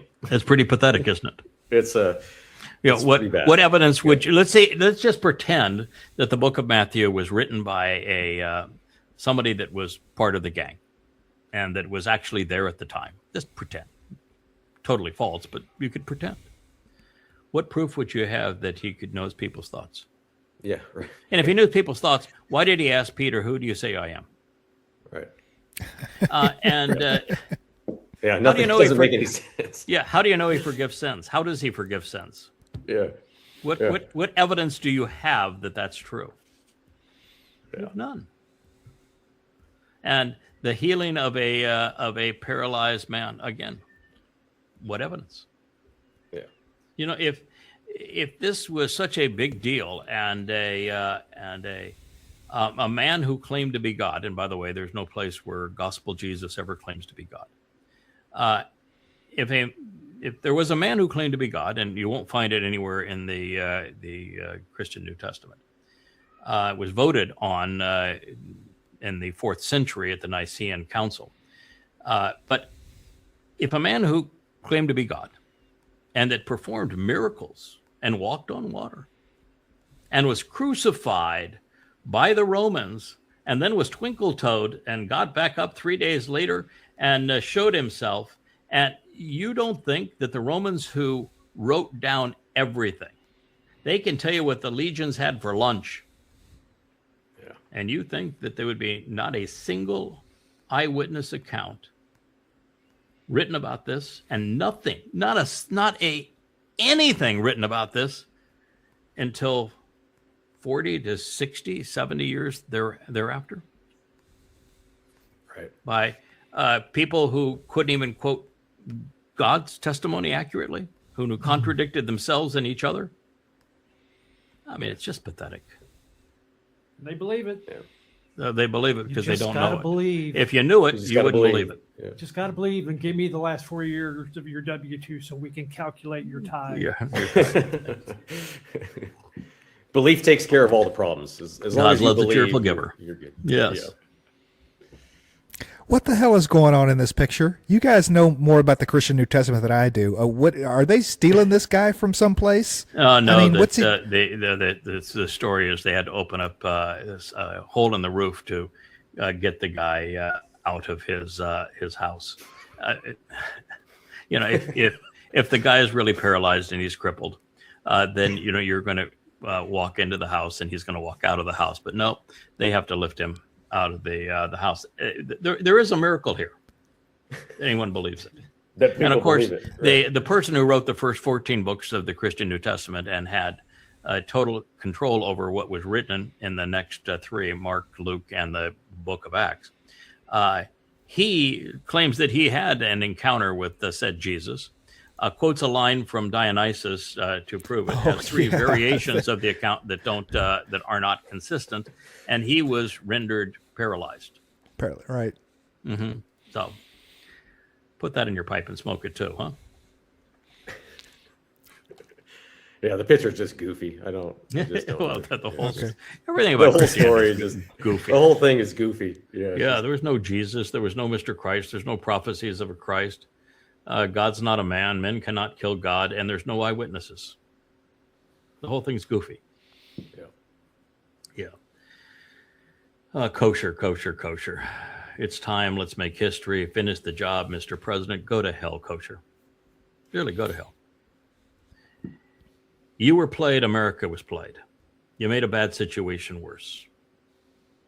doubling down, tripling down, quadrupling down on decisions that have bitten you in the butt, that have literally checkmated Israel. The memorandum of understanding checkmated Israel. There was nothing left to do. The game's over. There's no way out of this war, and this war can't be finished. You can't finish this war even if you were to decide that you wanted to nuke 90 million people. You still couldn't finish the war, because that means that you'd be the next one nuked.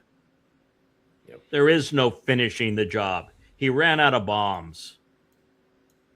The military is no longer willing to respond. He lied about everything. He is Satan incarnate. And you want to promote Satan. And you want to tie Israel's fate to Satan. And everything the man says is a lie. He's just death incarnate. Deceit incarnate. And you want to write, finish the job, Mr. President, I am a Jew. No wonder the world hates Israel. No wonder the world hates America. No wonder that that you're down to 20 some odd percent, high 20s now, low 30s approval rating for Satan incarnate and Trump and America. And the only place that he has a higher approval rating is Israel. Then he's betrayed you. Look at the memorandum of understanding. If you don't understand betrayal, then good God, stop talking. Stop posting. You're not helping yourself.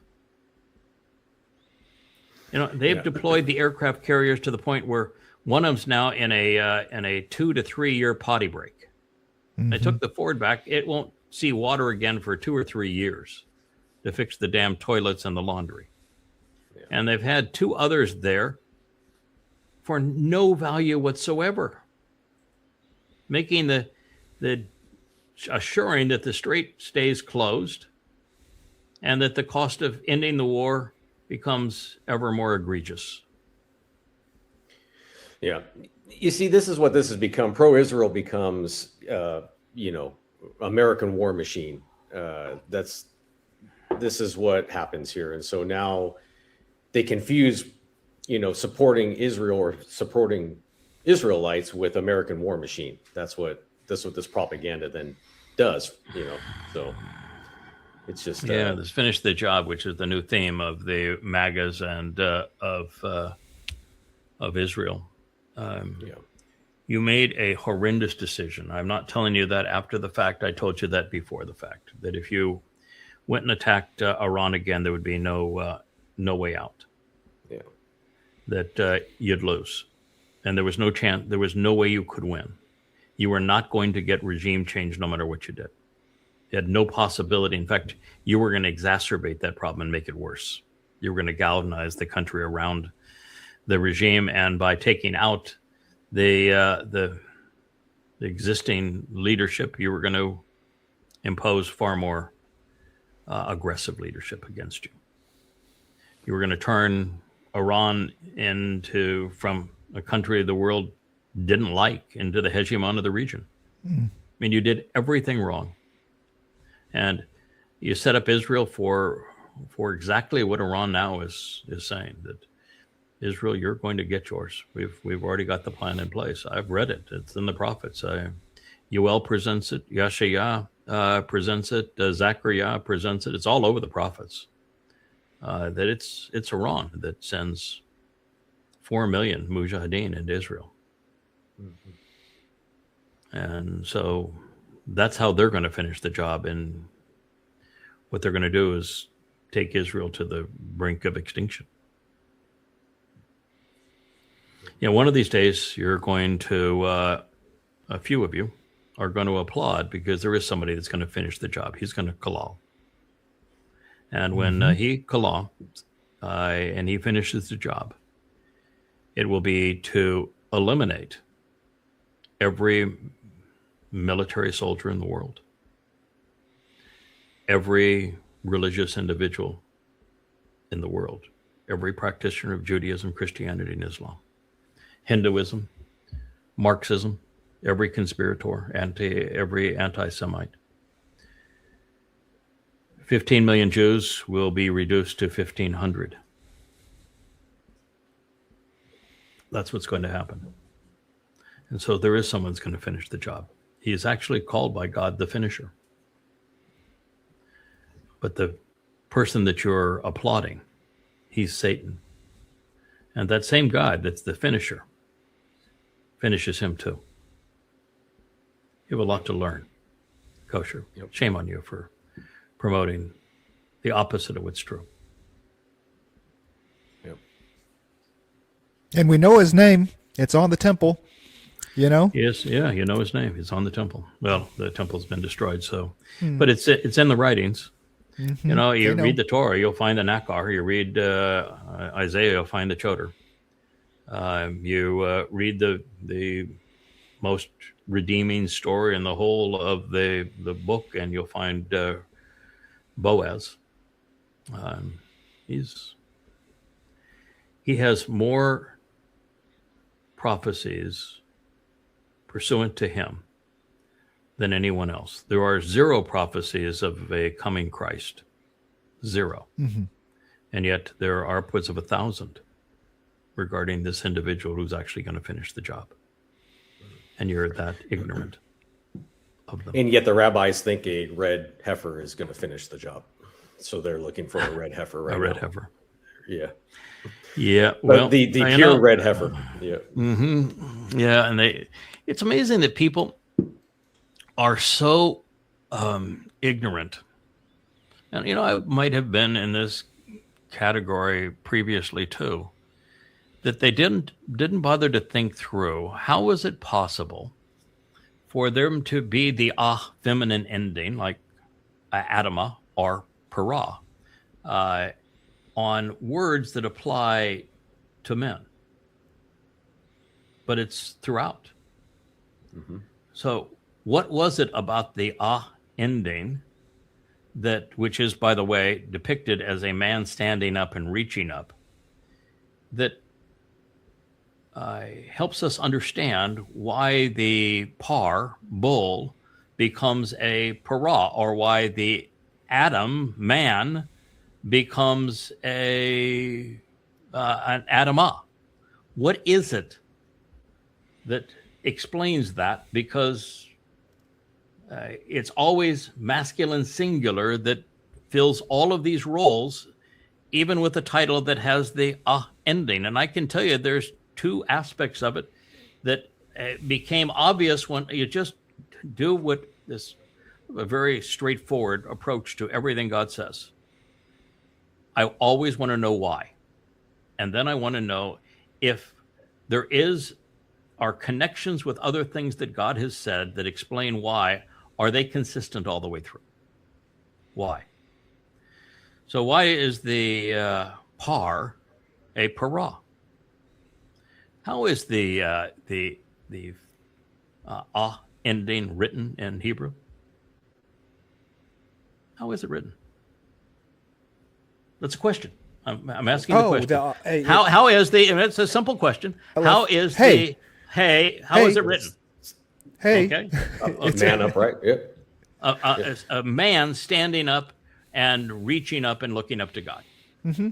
So if you take par, which is the word for bull, which, by the way, would be written by, he's a very vocal man. The pa is drawn as a mouth, and the R makes him a thoughtful man, because that's a human head with ears and eyes and a mouth and a brain. So you've got mouth, head of a man, and what you're now doing to that is you're adding the picture of a man standing up and reaching up, and you think that makes it girly?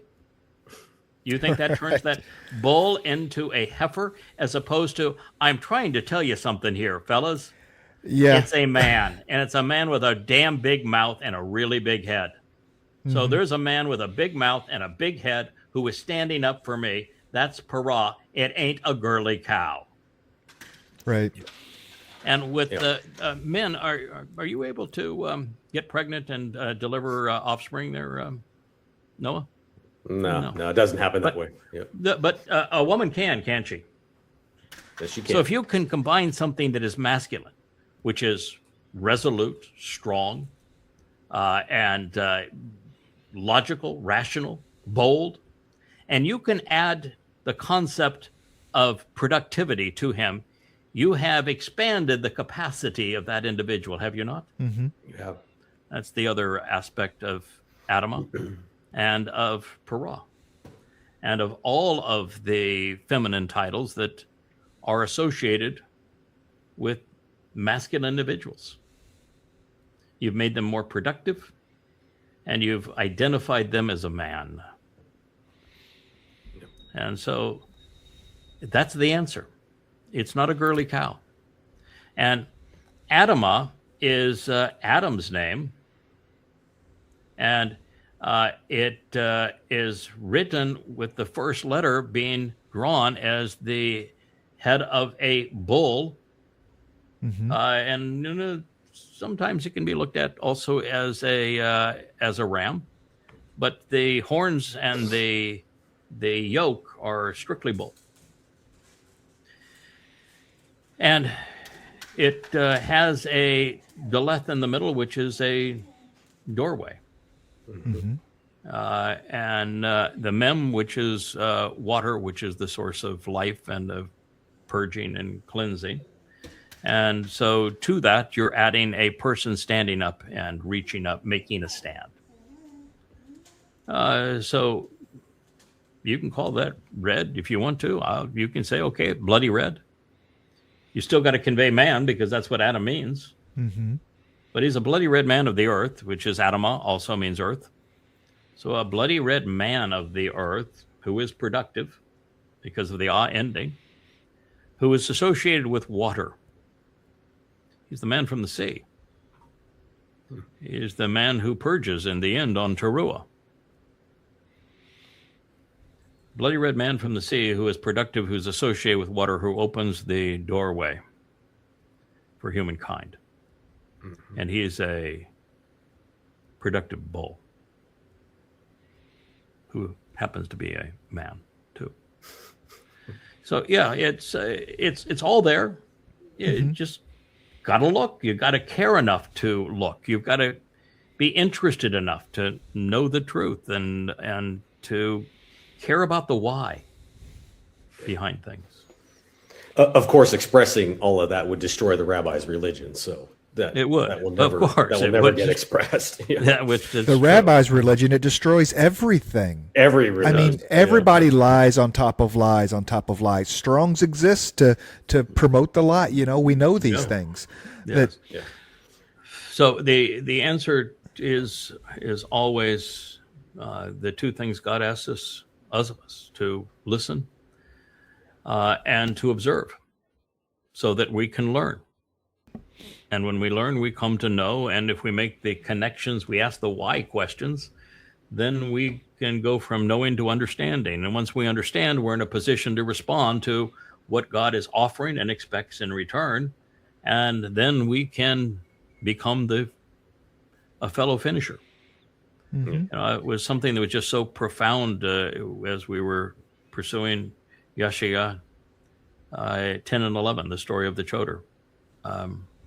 God calls him the finisher. I got to finish it. It's my guy. So, but he's not a Mr. President. He's a Mr. Nakar. He's a Mr. Towrah. He's a Mr. Na'ar. He's a Mr. Zeroah. He's a Mr. Adamah. He's a Mr. Towrah. And he's going to be the one who takes down your Mr. President, who is Rahab. Yep. Probably a good place for us to end. We're at just shy of 2 hours. We've kept another 2 hours. That's pretty good. We're going to work on a shorter show. I probably had twice as many posts that I've put up that we could have reviewed today. Right. But it's been a lively discussion, and that's always fun. And it's wonderful to have you here. No, we'll have to have you more often. That part's fun. We've had many shared experiences over the years, and so it's fun to work together. We'll need more of you. Always enjoy it, and look forward to it anytime. Anytime I hear from Yep. Kevin, hey, we'll Yep. bring you on. All right. Yeah, I knew sounds you were good. going to Let's be do on it. this week. I didn't know what day you were going to be on this week, but I'm glad you're here. We'll get you even more often if we can in the rotation. Rich likes it when you're here because he doesn't have to be the man in the circle. Well, there was no math today, so I There was no math today, so you were good. you were good. So long as there's not any math. Boy, that presentation of Ruth, that goes right to the heart, doesn't it? We've done now 2 programs on Ruth, but it really does go to the mind and to the heart. That is such an amazing story. for it to follow Yeah, the story that it Judges. follows. I Shabbat. didn't realize Yeah. it's literally, this is once again, Yeah, do fix or the problem. die. Fix the problem, Mr. Fixer. Yeah. Yeah, the story before it was hard to get through. I mean that was pretty revolting and disgusting. And But Naomi's cursing of God, pretty revolting. Call me and Mara. we haven't It's- gotten to the point where the sages in the 4th chapter also curse Boaz and Naomi. But I've just never heard anybody bother to explain, why is there only one name associated with Yahweh's temple, his home for his name and for the covenant family? Because Yahweh's name's not written on it. Yep. There's only one name on it. It's Boaz. Boaz. Yep. Yakin is a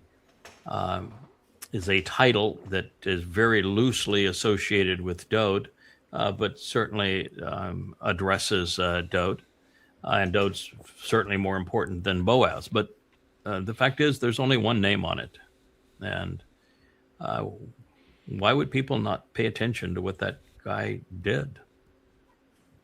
Yeah. Why would that Never not be asked analyzed the more? why question. Right. Yeah, why would that? Yeah. And, in all these prophecies, the Towrah is the most profoundly important prophecy among any one of the prophets.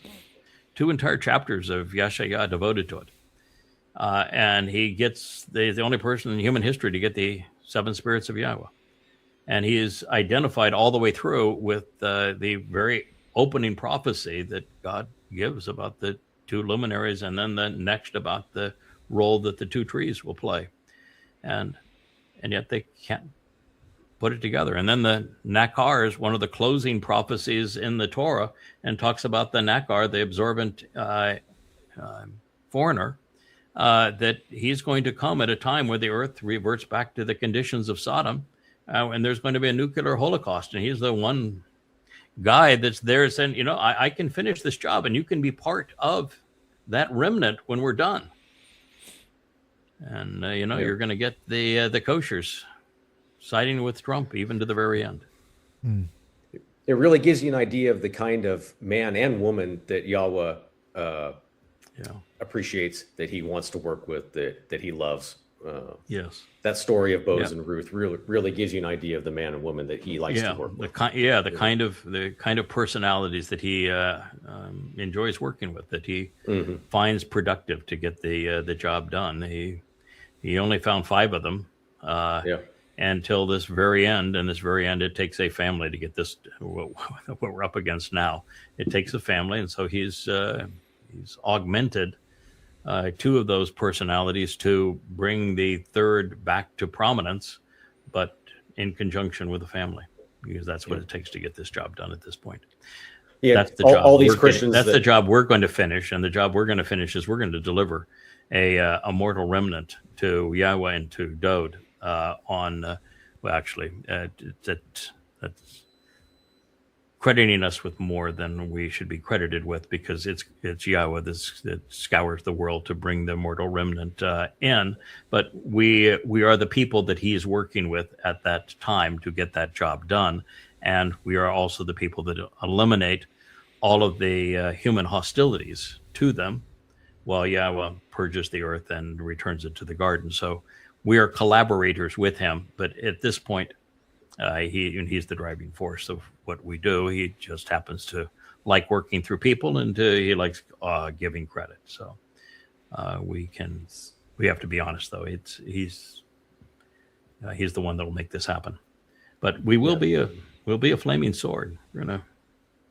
It actually says in the Towrah chapter that he's going to be the leading cause of death. It's really sobering. He is the. It says twice. He refers to him as the judge. He's judge and jury. The leading cause of life and death, then, huh? And Too, he is the leading cause of life and death, and he is judge and jury. It's a lot for Yahowah to say of someone, and for the world to be completely ignorant of that someone. They're intentionally ignorant. Right now, at this time, nobody's looking for you. No, they aren't. Nobody wants to admit that a goy is going to pull all this together. But it's obvious it's a goy. He's a man from the sea. He is a Nakar, which is observant foreigner, and all the references are as such. He's a bull, and we're not saying this because we want a following. I don't. We moved to an island where there's nobody around us. We're not looking for a following. We won't. We have no donate button on the website at yada.com. Never taken money from anybody. In fact, I've handed it out, but I've never taken it.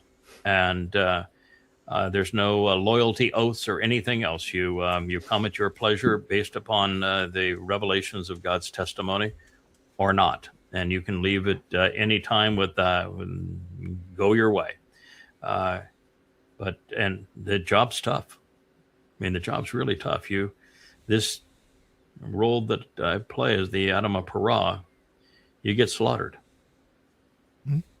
Now, the slaughter is of the body which you gladly give up to have your soul enveloped in light energy. But you get spit at and lied about, kicked around, denied. And yet you put in 14-hour days, 7 days a week for 30 plus years. So it's don't be envious of the job, but benefit from it. That's we're here to provide the benefits for those who are willing to listen, and we will ask nothing of those who benefit. Nothing. It's really a job that nobody else could do. I mean, it's a job. It's your job. It's your job. Yeah, there's no one else has even attempted any part of it, and you're out of time now. So right by default, that's I'm the only person that has even approximated any of the things that are said, and I've done all of them. And here we are, and it's not again to garner credit. God says all of this because He wants to garner your attention, so that you can benefit. And everything we offer is for your benefit, absolutely free, no strings attached. It's yours for the taking. And yet there's a group that tries to take that away, even though they completely rely on yes, they do. Yeah, this being your job. they want to take that away. Yeah. It's amazing. There is just no accounting for really how moronic people can be. Oh, they're just he's really the guy. He's completely but wrong, but he's the guy. Yeah. You just can't. You can't make this up. I mean, it's not. You can't. You can't make it up. But that group's run by a psychopath, certified psychopath, and and they have 50 followers, and typical world of social media, 3/4 of them are bots and phony accounts. So you got 10 people that are paying attention to them that are equally deceived. So it's not. Yeah. It doesn't mean much, except they like to hashtag my name to disparage me with things that I taught them. It's pretty silly. But anyway, that's the nature of humanity. That's why God said that I don't like humans very much. That's why there's so few people. That's why the number of the final remnant is going to be in the 1,500 range out of 15 million Jews. And the fact is that as God's chosen people and the purpose of all of this, they're going to fare far better than Goyim are going to fare.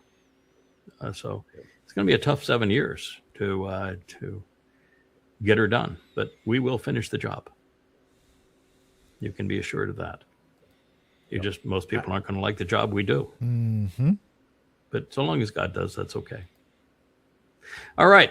Thank you, Noah, from one Noah to another. Thank you. Let me put in a shameless plug for Perry and Kirk and I. Yes. To look out for the painter, the musician, and the mathematician. Okay, and when is the debut going to be? We need to work that out. So I'm just going to say coming soon for now. Coming soon. Yeah. You know, one of the things I really do love, and I hope it becomes live. We can link to it now because we've got the link and it's up, but we're just not live from the site yet. But the that family page where it is last in, first up, and it's presented with the faces who are delivering that program, and it's the family page is inclusive of everybody who is engaged except me. And I think it's absolutely spectacular. It's my favorite thing that we have ever done is to watch the family strut its stuff. And, you know, in most cases, it's crawl before you walk and walk before you run. And it's not easy to do. You have to be prepared. It doesn't come naturally. And there's this freeze up moment when you turn on a camera and lights. And Kevin's doing a nice job of editing, so it makes everybody look reasonably good. But ultimately, it's going to be too big a job for Kevin to be able to edit people's shows that we're going to have to do what we're doing now, which is you turn on the lights, you turn on the mic, you turn on the camera, and you say, ready to go live. And we live stream this to 8 to 10 different social media accounts.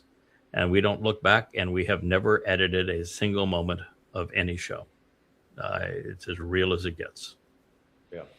You know, never in time has there been a time like this where there's so much information available. You know, so it's pretty. And we're learning that right now at a prodigious rate. We're learning more now in a year than we learned in a decade, and maybe even more in a month than we had previously learned in a year. So the learning curve has gone up exponentially, and a lot of that is because of the foundation that we have built. A lot of that is because of the fact that you really have to come to know what really love the terms that Yah uses and the metaphors that he uses, and then you recognize them and make connections between them. But part of it's the moment we're in. We are in the time right now where we have to know who we are, because we're building the library for the millennial celebration of Sukkah. We're building the basis that will return to witness from the Temple Mount. We're building the team that is going to be delivering that fruit and managing this mortal remnant and managing the upcoming Towrah harvest. So, you know, we have a lot of responsibility now, and everybody does in this kind of a program with a musician and an artist and a mathematician walk into a winery or a studio or a classroom. That's doing the job. That's how we finish the job. And this is why we're spending most of our time now building and edifying the resources on the yahowah.com website. So thank you so much. I enjoyed doing the program. We'll do another Luminaries from Ruth later today. Bye. Hey there, thanks for tuning in. That was Fetch. Gotta run now. Catch Yah on our next podcast.